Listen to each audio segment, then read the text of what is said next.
After 20 years of building together through dust, deadlines, and damn good ideas, Pace and Adam invite you to join them for honest conversations about the home building world. Welcome to Build Connected, where experience meets insight, powered by Diamond Home Restoration. Welcome back, everybody, to episode 6 of Build Connected. I'm Pace. And I'm Adam. Yeah, you are. Half a dozen episodes. We're doing it. Woo! Like slowly we're learning something. We don't know what it is, but we're learning something. And today you find us coming in from the job site, sitting down to take a few minutes and just talk about what's on our mind. Today is going to be a little bit different on the product end. Adam's got something he wants to jump into that he gets questioned about every day. Maybe not. Okay, here we go. Now, on our podcast, this is not a podcast about tips and tricks or anything like that. Let me just get that clear.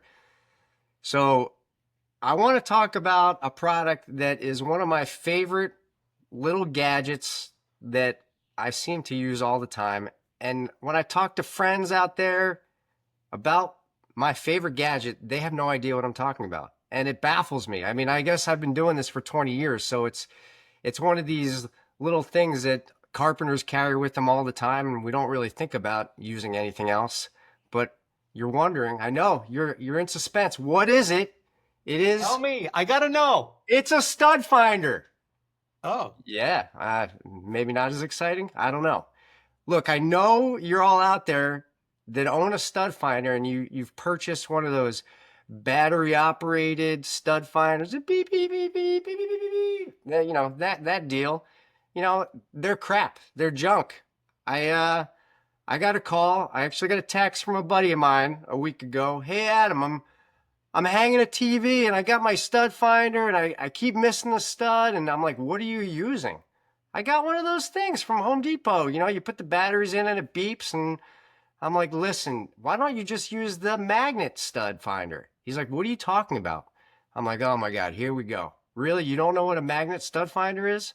So anyway, I had to break it down for him. And I'm going to break it down for you guys because if you're a homeowner that likes to do a little thing here or there, if you're hanging anything, just throw away whatever it is you have and buy this magnetic stud finder. We'll put it like a link to it, I guess. But it's it is a magnet. That's all it is. And what it does is it finds the screws that are used to attach your sheetrock to the stud. And you just glide this thing over the wall. And when it hits a screw, it sticks to it. And you can let go of it. It's very tactile, right? It's nice. There's no batteries. Nothing can break. It's a very strong magnet. It's going to find your stud every time. Look, if you have plaster and lath, that's another conversation. But if you got regular sheetrock, this is all you need. Buy yourself this stud finder. If you really want to go with something that takes a battery, you know, there's a company called Kreg, K-R-E-G. They make the same exact thing, but it's got like a little laser beam on it. You press a button and it'll shoot a laser up and down so you can have that perfectly straight line. But you find your stud, stick to the wall, you can walk away and it's still there. And when you come back, you can hang whatever it is you're going to hang, knowing exactly where it is. Okay, I've rambled on enough about a stud finder, but do yourself a favor. Get yourself one of these magnets. You'll be happy. That's all I got for my tool of the week, I guess, or product of the week. All right. I was definitely against this when you said you wanted to talk about it. But if I'm being honest, I mean, the magnet, there's probably 3 of them in my house, right? There's one in the junk drawer. There's one like with my tools in the garage. There's another one in my office, like little tool bucket. I don't think that there's a week that's gone by in my life in the last 30 years that I haven't used it. So, yeah, I mean, you use it all the time. And you're right. I think that the general public just doesn't know about it. So good job. Oh, nice. Well, let me just tell you, the one that I like that I think you should all have, it's called Stud Magnet. Just go on to Amazon, type in Stud Magnet, and it's red. It's beautiful. You're going to love it. All That's right. it. Okay. Anyway, moving on. Pace is going to move into his little spiel. Again, continuing more on the topic of team dynamics. So, Pace, why don't you take it away with some intriguing thoughts? Well, I mean, this is the third week in a row we're talking about this. The early days of a project, just building your team and the dynamics that are happening because of getting everybody together early. And this is going to wrap it up and kind of finish this aspect of it. It's really just saying that when all of this comes together, when that team is assembled early, you're developing early collaboration and trust, and you're getting shared input, and you end up with something really rare, a level playing field.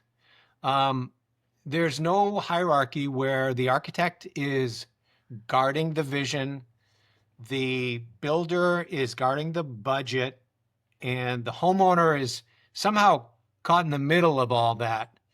One last thing that we didn't really talk about on this little section here is, we find this more in the high-end architect world. I'm not going to use the word trend, but we found this phenomenon of the architect inserting themselves and playing the role of project manager during construction. And honestly, this creates more tension. It pulls the project away from collaboration, and it pulls it away from trust. A strong general contractor, they bring a proven system to the table. And that system isn't accidental. It's built over the years from experience, honed to deliver a consistent, high quality result. And that system's the product, right? It's the reason you as a homeowner felt good about hiring them in the first place. So here's the question. If the builder earned your trust, if your gut said, these are my people, these are my guys right here, why would you want someone else stepping in and trying to run their system? I think the answer is no. I mean, here's one possible reason you would go down that road. At the beginning, you selected the low bidder, a contractor that you didn't have a ton of confidence in, perhaps. And then your architect says to you, well, I'll be their project manager. I'll make sure that they do everything the way it should be done. In that scenario, you've made a couple of mistakes. And that's opposite to the collaboration we've been talking about. Pace, what would you say if the architect said they're going to be the project manager? I mean, the quick answer is I would say no. We've made this mistake in the past. When we were younger, I can remember a couple of larger jobs that we did where the architect assigned a dedicated construction manager to our projects. You know what's funny though is I'll always be younger. Sorry, I didn't mean to interrupt you. Nice. In those cases, I think what's happening is the homeowner's paying for double management, and that double management that's leading to tension, right? You have somebody looking over the shoulder of somebody else. It's definitely not a collaboration, right? If you're picking the right contractor, they know how to run a job, right? Again, this goes back to the system, right? They've built their career on that system. So the answer is no. We would not work that way anymore.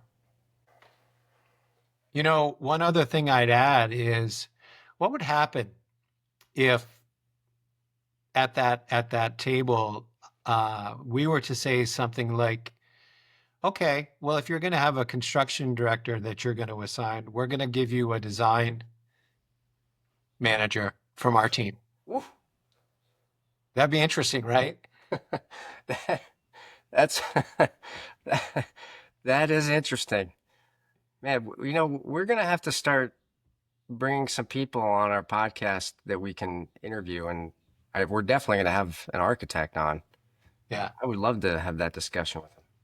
I mean, one other note that I want to say here is, it sounds like I'm picking on architects here. there are going to be plenty of shows where I'm going to pick on bad contractors. I think that there's lots of bad actors in the industry. And I think what we're trying to do here is just talk about the right way to do things or a better way to do things. There's definitely no right and wrong, but there's better ways to do things. So you're getting kind of a lot of frustration with design right now, but on future episodes, it's certainly going to be spread out over contractors as well. Yeah, you're right, Pace. It was we learn a lot. We're always learning, and that was definitely a situation that we won't be caught in again. You know that that phrase you just used, we learn a lot.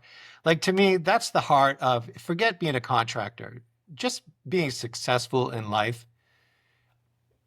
If you can't admit that you need to learn every day, then I think that you're doing something wrong.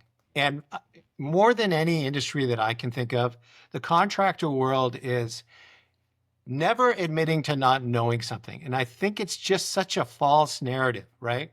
You and I, we're always researching. We're researching new products. We're researching better ways to do things, how to build a better house that lasts longer, more durable, more fire resistant, fill in the blank. We're learning all the time. The other side of that is if you go back 10 years, right, there's things we didn't know if we're learning every day.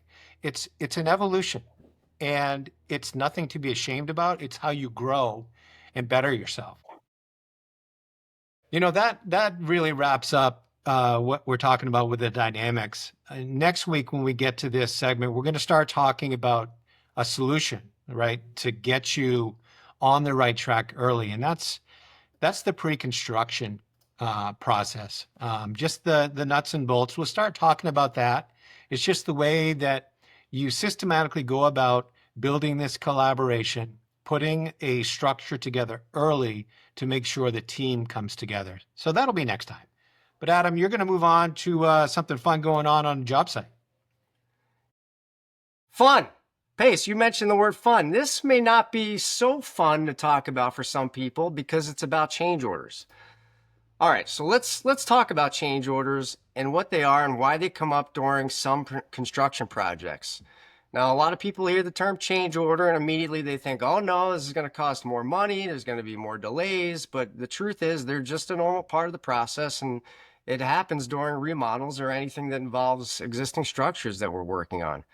So this is something that is happening on a project right now, which is a perfect example. We open up some walls and the ceilings, and this is kind of the phase that we call the discovery phase. And we found something the architect and engineer didn't expect. And look, these things happen. The ceiling rafters, they weren't continuous all the way through to the exterior like they had originally assumed. And instead, they're spliced, meaning the interior and exterior rafters are actually separate and joined at a point rather than being one solid run. So it's not a huge deal. There's a simple fix, and usually there's more than one way to handle something like this. But the key is it still requires time and material to address it. So we've got to come up with a proper solution to support those rafter tails, and that added work becomes a change order. So look, that's how these things happen. It's not about someone messing up. It's just that once you start opening things up, you often find stuff that wasn't visible or known during the planning phase. So that's the nature of remodeling. Some change orders are minor like this one, and others can be more involved, but what we try to do is be super clear with our clients about why the change order is necessary and how we're going to handle it. So we'll share more about these real life examples as we go, because it helps demystify the process and really shows that construction isn't always cut and dry. It's a living, evolving thing, and once you're out there in the field, these things just tend to come up. So that's there's a little blurb of kind of our current situation on our remodel project, and I hope that maybe sheds a little light for you guys that are always cursing the change order. Which The first thing I want to say is we have a weekly meeting on all of our projects. And when it comes to change orders, this is something that you need to be very open about. So at every meeting, right, we're talking about the things that may have been discovered that may change. They are known about, discussed, and approved before we move forward with any additional work. Change orders that come after something is done, quite frankly, they break our contract. In California, they're illegal.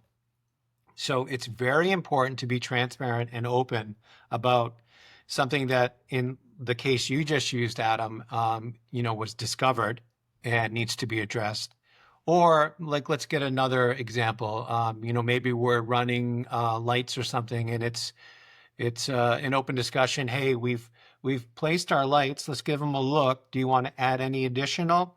Right? You might find a change order occurring that way.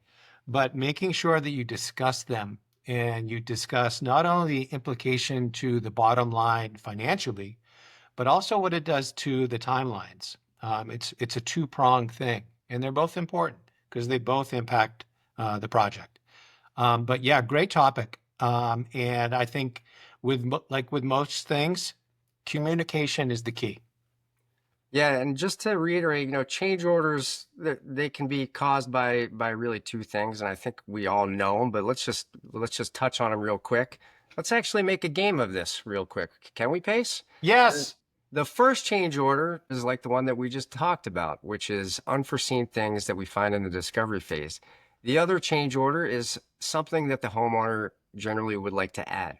So I'm going to just write a word on a piece of paper. I'm going to ask you a question. Let's see if we're on the same page. What is the most common change order that you find on most projects? Ready? Electrical. Oh, look at that. He's holding up a Post-it that says electrical. I Most was of our right. people are listening. This isn't really a visual game, but good job. Okay, well, that just shows you that is the most common change order. Everybody likes to add locations for switches and lights, whatnot. So you can always count on that being part of your change order. All right, well, I think that about wraps things up on our podcast today. Another one down. I'm Adam. I'm Pace. See ya. What?